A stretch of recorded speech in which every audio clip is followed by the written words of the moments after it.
Hi friends, అందరికీ కూడా welcome back to our channel. ఈ రోజు ఈ వీడియోలో అయితే మనం తెలుగు పండుగ ఉగాది గురించి మనకు తెలియని కొన్ని విషయాలు అయితే తెలుసుకోబోతున్నాం.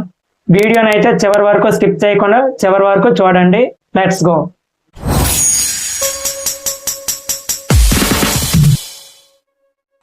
ఈ ఉగాది అనేది తెలుగు సంవత్సరాది. ఇది ఒక నూతన సంవత్సర ప్రారంభోత్సవం. ఈ ఉగాది పండుగ ప్రతి సంవత్సరం చైత్ర శుద్ధ పాడ్యమి నాడు ఈ ఉగాది పండుగ అయితే మనం జరుపుకుంటాం. ఈ ఉగాది పండుగ అనేది మనకి గతాన్ని విశ్లేషించుకొని కొత్త విజయాల వైపు అడుగులు వేయాలని, ముందుకు సాగాలని సూచిస్తుంది.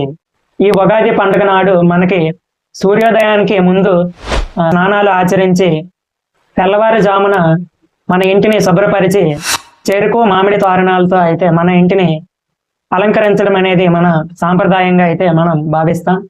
ఈ నూతన సంవత్సరాన కొత్త పంచాంగాన్ని, జ్యోతిష్య ఫలితాలను అయితే పండితులు ప్రకటిస్తారు. కొత్త కార్యాచరణ, అలాగే ఈ పండుగ నాడు మనం కొత్త బట్టలు అనేవి ధరించి ప్రారంభించటం శుభప్రదంగా అయితే మనం భావిస్తాం. ఈ ఉగాది పండుగ నాడు కుటుంబ సభ్యులందరూ కలిసి దేవాలయ సందర్శన, ప్రత్యేక పూజలు, అలాగే దాన ధర్మాలు నిర్వహించి శుభాకాంక్షలు కూడా తెలియజేసుకుంటారు. మీకు అందరికీ కూడా ఉగాది శుభాకాంక్షలు. ఉగాది పండుగ నాడు మనం ఉగాది పచ్చడి అనేది చేసుకుంటాం కదా. ఈ ఉగాది పచ్చడి ప్రత్యేక ప్రసిద్ధి చెందిన వంటగా తయారు చేసుకున్న ఈ ఉగాది పచ్చడిలో 6 రుచులు అనేవి మన జీవితంలో కొన్ని అనుభవాలను అయితే సూచిస్తాయి. ఉగాది పచ్చడిలో ఉండే 6 రుచులు అవి తీపి, పులుపు, ఉప్పు, కారం, చేదు, వగరు. ఇప్పుడు ఒక్కొక్క దాని గురించి తెలుసుకోబోతున్నాం. నెంబర్ 1, తీపి. ఈ తీపి అనేది మనం ఎక్కువగా చక్కెర, తేనె, బెల్లం వంటి వాటిల్లో అయితే చూస్తూ ఉంటాం. ఈ తీపి అనేది మనకి ఆనందాన్ని, సంతోషాన్ని సూచిస్తూ ఉంటుంది. నెంబర్ 2, పులుపు. పదునైన ఆమ్ల రుచిని కలిగి ఉండే ఈ పులుపు అనేది సిట్రస్ పళ్ళు అంటే నిమ్మ, నారింజ ఉంటాయి కదా వంటి వాటిల్లో, అలాగే పులయబెట్టిన పెరుగు ఉంటుంది కదా, ఆ పెరుగులో కూడా ఈ పులుపు అనేది ఎక్కువగా మనం చూస్తూ ఉంటాం. పులుపు రుచి కోసం మనం సాధారణంగా చింతకాయలను అయితే వాడుతూ ఉంటాం. ఇది మనల్ని ఆశ్చర్యాన్ని సూచిస్తుంది. నెంబర్ 3, ఉప్పు. లవణం అనేది సోడియం క్లోరైడ్ ఉనికిని సూచించే ఇది ఒక రకమైన రుచి. ఇది సాధారణంగా బంగాళదుంప చిప్స్, అలాగే ఊరగాయలు వంటి వాటిల్లో సాల్టెడ్ ఫుడ్స్ లో అయితే మనం చూస్తూ ఉంటాం.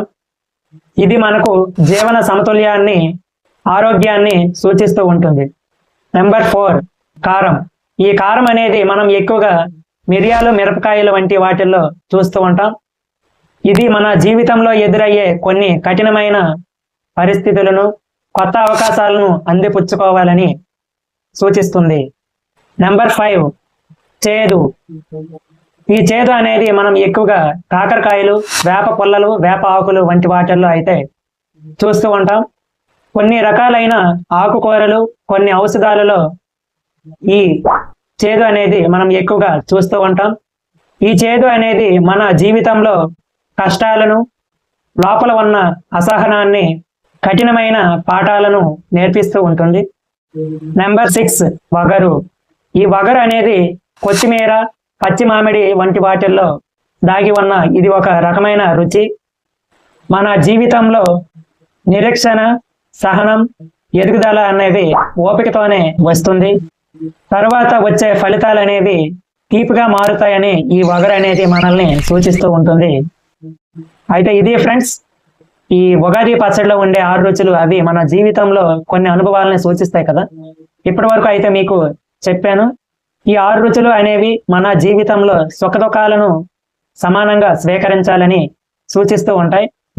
ఈ ఉగాది పండుగ మీకు, మీ కుటుంబ సభ్యులకు సుఖ సంతోషాలతో, ఆరోగ్యంతో నిండిన ఉగాది శుభాకాంక్షలు. ఇన్ఫర్మేషన్ వర్త్ అనిపిస్తే ఒక లైక్ చేయండి. ఉగాదిలో ఉండే 6 రుచులు తెలియని మీ ఫ్రెండ్స్కి షేర్ చేయండి. అలాగే మీలో ఎవరైనా మన ఛానల్ని కొత్తగా చూస్తున్నట్లయితే సబ్స్క్రైబ్ చేసుకొని ఫాలో అయిపోయింది. నెక్స్ట్ వచ్చే ఇన్ఫర్మేషన్ వీడియోలో మళ్ళీ కలుద్దాం. అంతవరకు బై ఫ్రెండ్స్.